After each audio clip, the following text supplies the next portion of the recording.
नमस्कार, मी पंजाब तक. आज आहे 31 मार्च 2026. मी म्हटलं होतं ना 30 तारखेला राज्यामध्ये प्रत्येक जिल्ह्यात वादळी वाऱ्याचा पाऊस पडणार. तर ठिकठिकाणी गारपीट देखील झालं, शेतकऱ्याचं अतोनात नुकसान झालं. आणि आता मग शेतकऱ्याचे परत फोन येईल की हे पाऊस कधीपर्यंत आहे. तर राज्यातल्या सर्व शेतकऱ्याला सांगू इच्छितो की त्या मागील अंदाजात सांगितलं की राज्यामध्ये 3 तारखेपासून 3 एप्रिलपर्यंत पाऊस पडणार आहे. तर सांगायचं झालं तर आज 31 तारीख, 1, 2, 3, 4 एप्रिल आणि 5 एप्रिलपर्यंत राज्यामध्ये असंच अवकाळी पावसाचा सावट राहणार आहे. म्हणून हा अंदाज सर्व शेतकऱ्यांनी लक्षात घ्यायचा. मग सांगायचं झालं तर आज देखील म्हणजे आज 31 मार्चला देखील आज देखील मराठवाड्यामध्ये विदर्भामध्ये आज देखील पाऊस पडणार आहे.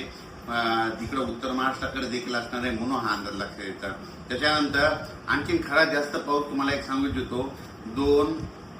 2 एप्रिल आणि 3 एप्रिलच्या दरम्यान आणखीन जरा वादळी वाऱ्यासारखा गारपिटीसह पाऊस पडणार आहे. म्हणून तुम्हाला एक सांगू इच्छितो, नंदुरबार जिल्हा झालं, धुळे जिल्हा झालं, नाशिक जिल्हा झालं, मुंबई, ठाणे, त्याच्यानंतर इगतपुरी, नाशिक, त्याच्यानंतर अहिल्यानगर, त्याच्यानंतर जालना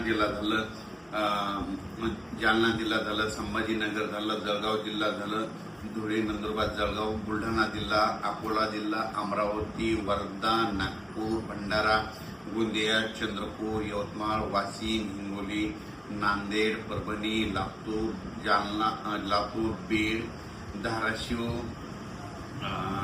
त्याच्यानंतर जालना, त्याच्यानंतर अकोला, अमरावती ह्या पट्ट्यात आणि त्याच्यानंतर इकडं साताऱ्यापासून म्हणजे कोल्हापूर, सातारा तसेच पुणे ते तसा पट्टा संगमनेर, अहिल्यानगर, जळगावपर्यंत चांगल्या स्वरूपाचा पाऊस पडणार आहे. काही ठिकाणी खूप गारपीट पाहायला भेटणार आहे. गारपीट देखील होणार आहे. म्हणून ज्यांचं कांदा असेल, गहू असेल त्यांनी काळजी करून घ्यावी. या पावसामध्ये विजेचं प्रमाण जास्त आहे. म्हणून शेतकऱ्यांनी झाडाखाली थांबू नये, आपली पाळीव प्राणी पशुधन झाडाखाली बांधू नये. कुणी हे देखील सर्व लक्षात घ्यायचं. म्हणजे 4 तारखेपर्यंत 4 एप्रिलपर्यंत राज्यात असंच अवकाळीचं दररोज वेगवेगळ्या जिल्ह्यात वेगवेगळ्या विभागात पाऊस पडणार आहे. म्हणून हा अंदाज लक्षात घ्यायचा.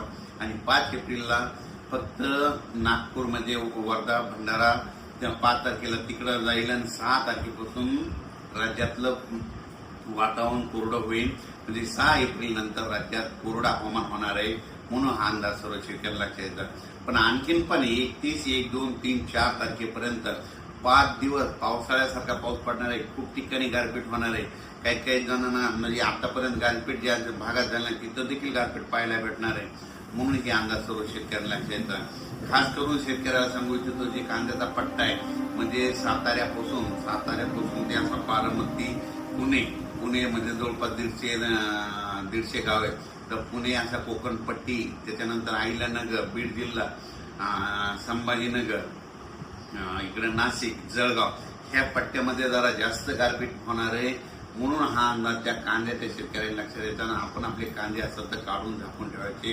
म्हणून हे देखील त्या शेतकऱ्यांना लक्षात यायचं. मराठवाड्यात देखील गारपीट होणार आहे. मराठवाड्यात देखील काय होणार आहे, परभणी जिल्ह्यात इकडे पालम तालुक्यामध्ये, इकडे नांदेड भागामध्ये होणार आहे. इकडे जिंतूरकडं वालोर जिंतूर परिसरामध्ये होणार ही देखील मराठवाड्यातल्या परभणी जिल्ह्यातल्या शेतकऱ्यांना अंदाज लक्षात यायचा. त्याच्यानंतर लातूर जिल्ह्यात देखील काही ठिकाणी गारपीट होणार आहे. म्हणून हे देखील लातूर जिल्ह्यातल्या शेतकऱ्यांना अंदाज लक्षात यायचा. बीड जिल्ह्यात देखील कडा आष्टी, इकडं पाथर्डी भागामध्ये, त्या भागात पैठण ह्या परिसरात देखील काही ठिकाणी गारपीट होणार आहे. म्हणून हे अंदाज शेतकऱ्यांनी लक्षात यायचा. म्हणजे सांगायचं झालं तर अकोला जिल्हा, बुलढाणा जिल्हा, तर बुलढाणा जिल्ह्यात घाटाच्या खाली म्हणजे शिंदखेड राजापासून ते बुलढाणा, चिखली त्या परिसरानं घाटाच्या खाली खूप मोठ्या प्रमाणात गारपीट होणार आहे. म्हणून शेतकऱ्यानं आपली जनावरे, पाळीव प्राणी, पशुधन व्यवस्थित ठिकाणी ह्या 4 एप्रिलपर्यंत बांधून ठेवून स्वतःचं संरक्षण करावे. अकोला जिल्ह्यात देखील गारपीट होणार आहे. अमरावती जिल्ह्यात देखील होणार आहे. वर्धा जिल्ह्यात देखील गारपीट होणार आहे. यवतमाळकडे देखील होणार आहे. म्हणून हा अंदाज सर्व शेतकऱ्यांना लक्षात यायचा. म्हणजे सांगायचं झालं तर 4 एप्रिलपर्यंत दररोज वेगवेगळ्या भागात 1 दिवस आड पाऊस पडणार आहे. म्हणून हा अंदाज लक्षात यायचा. आणि या पावसामध्ये विजेचं प्रमाण जास्त असल्यामुळे हे देखील लक्षात यायचं. म्हणून हे देखील लक्षात यायचं. अचानक जर वातावरण बदल झालं तर लगेच एक उद्या मेसेज दिला जाईल. धन्यवाद.